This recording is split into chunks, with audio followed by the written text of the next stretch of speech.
To another video और आपका आज स्वागत सो है। आज हम लोग देखने जा रहे हैं रामायण का 43rd एपिसोड। और लास्ट एपिसोड में हम लोगों ने देखा था कि जामवाल जी ने हनुमान जी को याद करवाया था उनकी शक्तियों के बारे में। सो अब देखते हैं कि आज के एपिसोड में क्या होता है, तो चलिए देख लेते हैं ये वीडियो। हे ज्ञान गुण निधान, पुरुषार्थ के प्रतीक, हमारी समस्या का समाधान तुम ही हो और तुम ही इस प्रकार मौन धारण किए खड़े हो। हे बल बुद्धि निधान, महाबली हनुमान, 400 कोस के विशाल महासागर के पार सीता माता अधर्मी आतताई रावण के अधीन है।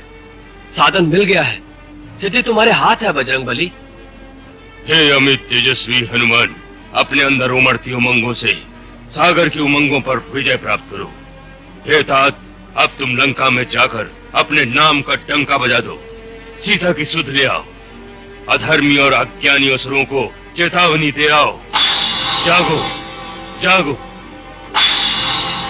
जागो बजरंग बली, जागो हनुमान, जागो जागो बजरंग बली, जागो अपनी शक्ति को याद करो।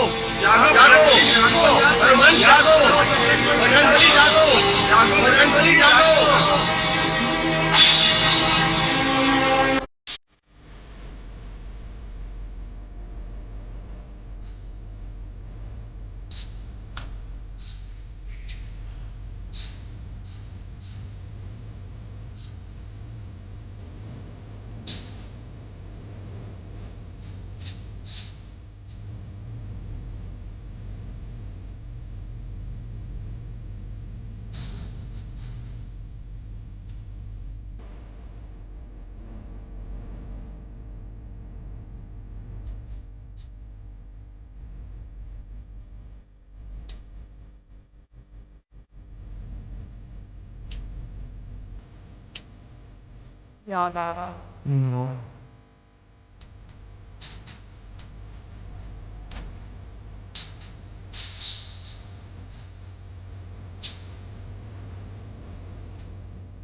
बकासुर होगा ना। ये कैसी बाधा सामने आ गई? पाहिमाम पाहिमाम, पवन पुत्र पाहिमाम। मैं आपके पथ की बाधा नहीं। फिर कौन है आप? हे महावीर मारुति, मैं मैनाक पर्वत हूँ। पर्वत? हाँ पवन पुत्र पर्वत, तुम्हारे पिता पवन देवता ने एक समय मेरी रक्षा की थी, इसलिए मैं उनका ऋणी हूं। उस उपकार के बदले मैं तुम्हारी कुछ सेवा करना चाहता हूं। मुझे समुद्र देवता ने भी यही आज्ञा दी है, क्योंकि उन पर श्री राम के पूर्वज महाराज सागर का उपकार है और तुम राम के कार्य से जा रहे हो। इसलिए समुद्र देव ने मुझे आज्ञा दी है कि मैं तुम्हें थोड़ी देर के लिए विश्राम प्रदान करूं। सो हे अंजने, तुम मेरे शिखर पर कुछ विश्राम कर लो, इसलिए मैं समुद्र के गर्भ से प्रकट हुआ हूं। हे आदरणीय मैनाक, आपका तथा समुद्र देव का बहुत बहुत धन्यवाद। परंतु श्री राम के कार्य के लिए जो जा रहा हो, उसके लिए विश्राम पाप है। इसलिए मैं आपका आतिथ्य स्वीकार नहीं कर सकता। आप मेरा प्रणाम स्वीकार करें।